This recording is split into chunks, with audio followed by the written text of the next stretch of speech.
Hi, I'm Jeff Zeig, and I'm the founder and the director of the Milton Erickson Foundation. The Evolution of Psychotherapy Conference, December 2020 in Anaheim, is the official meeting of the Milton Erickson Foundation. We're honored to be working with HMP to make the Evolution Conference even grander than it has been, and it's the most important meeting that's an independent meeting in the field of psychotherapy that has started in 1985 when it celebrated the 100th birthday of psychotherapy. I'm here right now in Phoenix, Arizona at the Erickson Congress, and I'm here with Bill OHanlon, who is one of the esteemed faculty on the Evolution Conference. Bill, say something brief, which is hard, about all of the things that you've accomplished and why you've earned this place on the Evolution of Psychotherapy faculty. Well, I'm just finishing my 40th book. I guess that's my first claim to fame. For a guy who didn't think he was a writer, I've had such a passion for psychotherapy. I overcame my reluctance to write, and I've done over 3,500 talks all around the world in 27 countries. I think I added that up recently.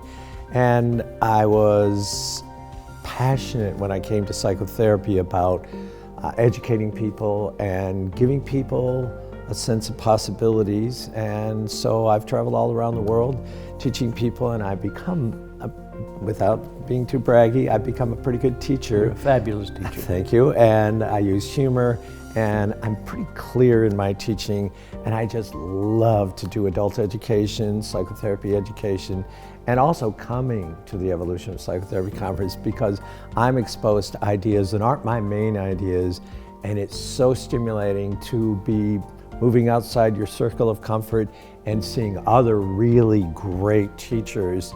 And I'm sitting in the audience thinking, wow, that is great. I never thought of that. So it's a great event to be at as a participant as well as a faculty. Well, please, Bill, encapsulate your approach. Give it a title, because these are important to consumers, so they want to know, are you cognitive behavior therapy? Are you Eric? I was influenced by a bunch of things, starting with Carl Rogers, who was dear to my heart, an amazing man, and then by Milton Erickson, and by some of the family therapy and systemic approaches. And it all came together for me in an approach that I've called the solution-oriented, or sometimes possibility therapy approach, in which we use the best of Carl Rogers, really acknowledging and joining with people, and the best of Milton Erickson in that tradition of opening possibilities for people. And so for me, all therapy is acknowledgement and possibility, joining people where they are and inviting them in a compelling, really kind and gentle way into new possibilities and out of the old stuck places. So possibility therapy is probably my best title for it, although it's changed over the years. And this is emphasizing strengths. Strengths, abilities, competence, solutions, and changing patterns. We've learned a lot about the brain, and how the good news about human beings is that we get more efficient because our brains and our neurology gets grooved and we don't have to think about everything we do. The bad news is we get grooved sometimes in things that aren't so helpful for us. And so how do you help people move that groove, regroove, degroove, so that they can develop new patterns that then become automatic? So again, out of that tradition that Milton Erickson started many years ago, he seemed to know before neurology got there about brain grooving and neurological grooving, and how to gently or sometimes dramatically move people to a new place. Super. And some of the topics that I know that you're expert in, trauma. You have a course on trauma, dealing with trauma without drama. Is there something that you're presenting specifically at the Evolution Conference in December 2020?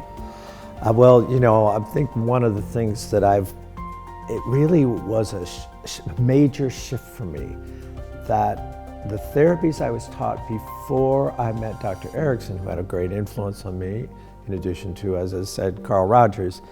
And Carl Rogers and Milton Erickson had one thing in common, even though that might seem surprising. They didn't have this outside-in approach that I, the therapist and the expert who's going to correct you or instruct you. Both of them had what I would call an evocative approach. They would evoke the answer within. Carl Rogers did it in a very different way than Milton Erickson. Milton Erickson was storytelling and indirect language and hypnosis and some other methods. But I think that was a revolution for me, thinking, oh, I don't have to know all the answers as a therapist. I don't have to be the expert in everything about the patient or the client. They're the expert. My expertise is in creating an environment for change and helping them evoke their own answers within. That's the thing I'm most excited about bringing to the evolution. Fantastic. And curiously, in 1985, when Carl Rogers presented at the Evolution Conference, he wrote a paper comparing himself to Kohut and to Milton Erickson, and said that he was more similar to Milton Erickson. I think that's right. And you know, I heard him talk, and they went to college at the same time, which was even more extraordinary. That kind of Midwest sensibility of trusting people as good people. And I think there is something, I grew up in the Midwest, and I think there's something about that Midwest, the United States, you know, they call it the heartland. And you come from the heart, and there's something in people's hearts that I think both Dr. Erickson and Carl Rogers and other people believed there was a goodness and a strength and a wisdom within people if we can tap into it. One more question. Why should people attend? Why should psychotherapy experts, professionals who are at the novice level, intermediate level, advanced level, why should they come to the Evolution Conference?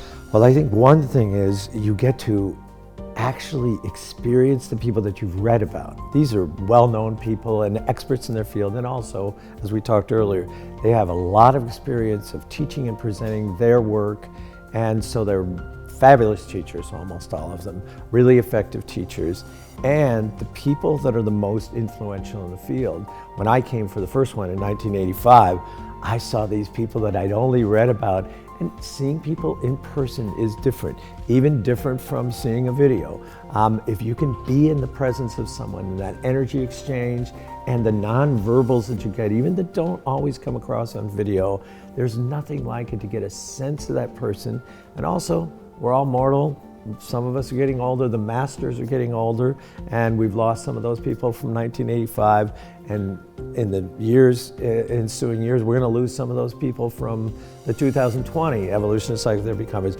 Come and see these people before they go. They're national treasures in psychotherapy, international treasures in psychotherapy, and it's just a privilege. The other thing is you'll stretch yourself. You'll stretch yourself from your narrow parochial view. I mean, we all tend to get in our little lanes, and then you'll go outside your lane, and it'll enrich what you do in psychotherapy, make you a more effective psychotherapist. Bill, thank you so much.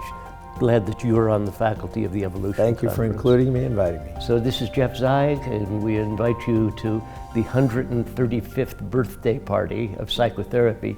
Experts have said that psychotherapy started in 1885 when Freud first became interested in the psychological aspects of medicine. December 2020, come to Anaheim, California for the Evolution of Psychotherapy Conference.